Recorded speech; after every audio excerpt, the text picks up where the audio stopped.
'Twas the night before free agency, and throughout the NFL, the salary cap went up $25 million, so every team was scurrying. Yes, every single one. Welcome back, everybody, and bear down. My goodness, the NFL is going crazy right now. It's buzzing. Moves are being made. Teams are making extensions. Positions are being paid higher record levels than ever before. With everything going down the way it is, the Bears have been active too, trading for two Pro Bowl caliber guards, making moves before we even get to the tampering period of free agency, which is set to be right around 12 hours away from now, just over 12 hours away. Half a day, a wake up. We wake up and it's here. So with that going on, it does feel a little bit like Christmas Eve. So right now we've got the top 30 visits that are starting underway. The tag deadline's done. Negotiating period. Now the Bears haven't done any top 30 visits. It's pretty normal to wait for after free agency to start, and then these kind of happening right between. I don't have it on here. Is the 16th is when that. I need to add that on here. But the 16th is the final day that teams can do their top 30 visits. Oh, I do have it right there. My bad. Forgive me. So that's going to start right away. But tomorrow, tampering period starts at noon Eastern, at 11 o'clock Central Time, 9 o'clock my time. And this is what we got going on. Teams are already ramping up. Big ties right now. Everyone's saying the Bears are going to go hard after Drew Dahlman and Khalil Mack. Those are the big rumors going around. But on top of that, big moves are being made all over the place today. So over here, the big one that kind of started the day off, the Browns and Myles Garrett have a deal per me and Tom Pelissero. It's $40 million per year with $123 million guaranteed for an extension for Myles Garrett. So much about him wanting to win a championship. Money talks, and he listened. So he's staying with the Browns for a record $40 million a year. The Chiefs are keeping their star linebacker home. Sources say playmaker Nick Bolton in Kansas City are in agreement on a deal to keep him with the team that drafted him. 3 years, $45 million extension. The other big news, some of these quarterback things, big one is Josh Allen. Josh Allen is extended. 4 years left on his contract, and he extended even farther. Had him pop up an update on that because this was before they had the settlement amount. So 6 years, $330 million contract, includes $250 million guaranteed. So the largest guarantee ever given to an NFL player, which is absolutely insane. Then the Patriots are signing Harold Landry to a 3-year deal, $43.5 million with $26 fully guaranteed. And then Ernest Jones, who I said all along would be a nice fit for the Bears. I didn't think we would go after him, but I said he'd be a nice fit for the Bears. He is agreeing to an extension for a 3-year, $33 million contract, so $11 million a year. So a good deal for him in Seattle as well. And then the most recent breaking ones here, Aaron Jones is extending with the Vikings 2 years, $20 million, so $10 million a year.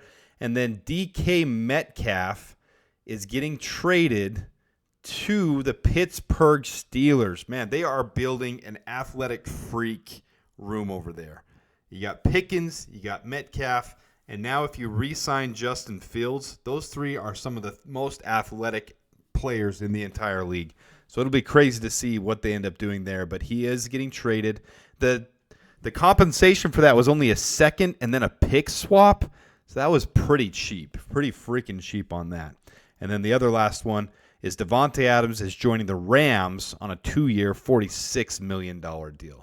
So those are the big moves. And Adam Schefter kind of broke it down here. Nothing big has changed since these things, so I thought I'd hear him pop this out. I was kind of waiting to see if anything else happened tonight. I think we might be settling down for the night, getting into free agency tomorrow. So here's the big deal money today. Bears quarterback Josh Allen, 6 years, $330. DK Metcalf gets traded. Myles Garrett gets an extension for $40 million a year. Devontae Adams gets a deal for $23 million a year. Nick Bolton, $15 million a year. Harold Landry, just under $15 million a year, $14.5 million. Jamian Sherwood also gets $15 million a year. Ernest Jones getting $11 million a year. Jaron Reed getting just over $8 million a year at defensive tackle, and Aaron Jones gets $10 million a year. So those are some big contracts playing out, and I thought this would be a valuable time to show why it's important to draft early on in the draft and take those high prospect players. A lot of analysts are saying between 11 and 12 defensive linemen will be taken in the first round of this draft, which is way more than normal. It could even go up from there.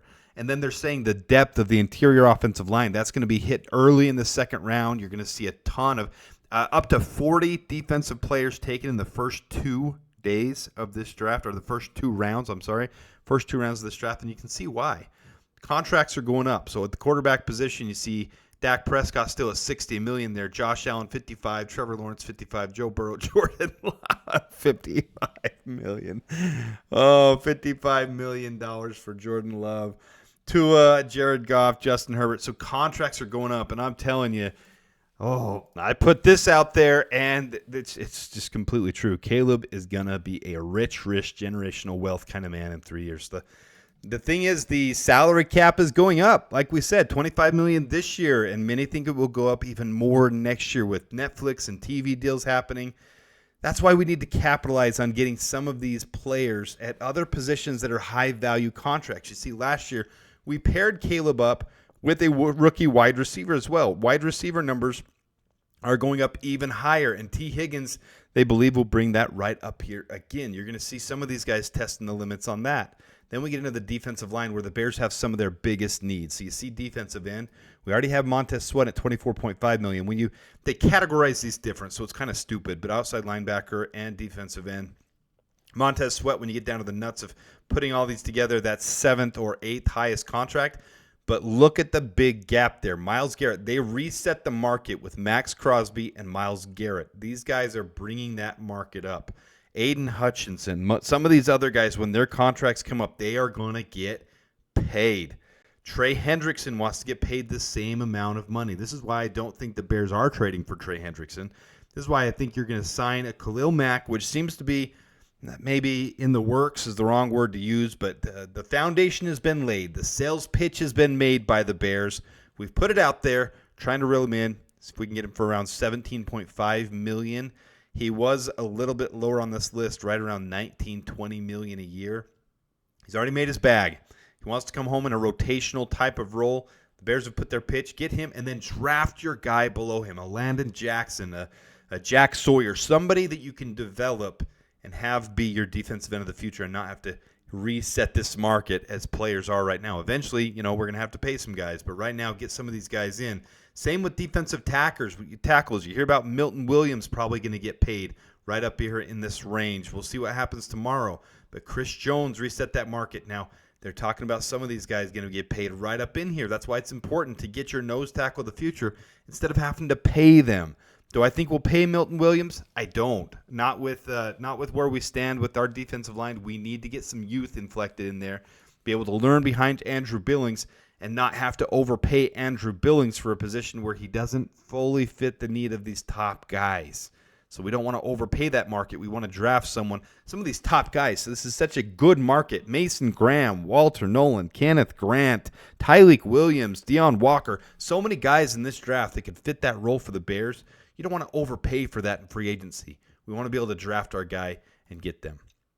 So we move on. Offensive line. You can see this is both all positions, but you see some of the guards creeping up in there into the tackle discussion. Tristan Wirfs at $28 million. Penny Sewell, $28 million. One day, this is going to be your Darnell Wright pay. He's going to be right up here in the high 20s, guys, and that's going to happen really soon. So we gotta keep developing these guys, and we gotta draft some guys here in the draft. This is why taking a running back probably isn't the priority in the first round.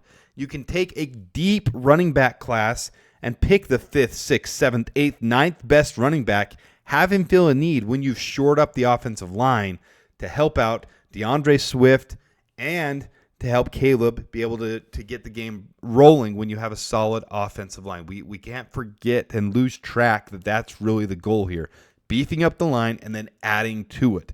I don't think it's a bad thing to take a running back. I don't think it's a bad thing to take a running back high, but we really got to hit these other pressing needs with this defensive line and how expensive these things are getting. We really, really need to hit the defensive line in the first 2 rounds of this draft and then help out the offensive line as well. Because as you know, we traded for Joe Thuney and Jonah Jackson, but those guys are both on shorter-term contracts. Will we sign an extension with Joe Thuney? I hope so. Hopefully it's right in this range, though, and not up in this range. Should be right down in this range. We'll see what ends up getting worked out on that. But the center position, Creed Humphrey tops that out at $18 million. We shouldn't be signing someone anywhere near that range at all. All right, and lastly, two two markets. One is coming up a little bit. The linebacker market is coming up. You see Zach Bond, Jamian Sherwood, Terrell Bernard. Some of these might not be in here. Ernest Jones. Some of these are being Nick Bolton. Some of these are starting to push the market here and push it up a little bit. We've got Tremaine Edmonds. That might be something we restructure after this year or cut and re-sign to a more valuable contract for that. But the tight end market is not going up, so we don't need to test there. Draft one here later in the draft would be my assumption, and focus on the trenches with where this salary cap is going. So, night before free agency, and the NFL is buzzing. I'm really excited. I know you guys are too. We're 12 plus hours away. We're one sleep away. We're almost there. We're a sleep away. I will have the breaking news as soon as it comes. We'll try to go live for it. I'm trying to make sure I'm available for that. That's right. My time is Pacific time, so it's 9 o'clock, right when free agency opens. So I got to drop my daughter off to school, and then I'll try to get my other daughter entertained with the educational YouTube program. Get her distracted so I can go live for a little bit as the breaking news happens for the Bears, because I want to be here with you guys for it. So with that, I appreciate you guys tuning in. If you haven't hit the subscribe button, please do that. Please be here for the part of the whole process with this channel. Love being a part of this with you guys. Please like this for the algorithm. Until next time, da Bears, and bear down.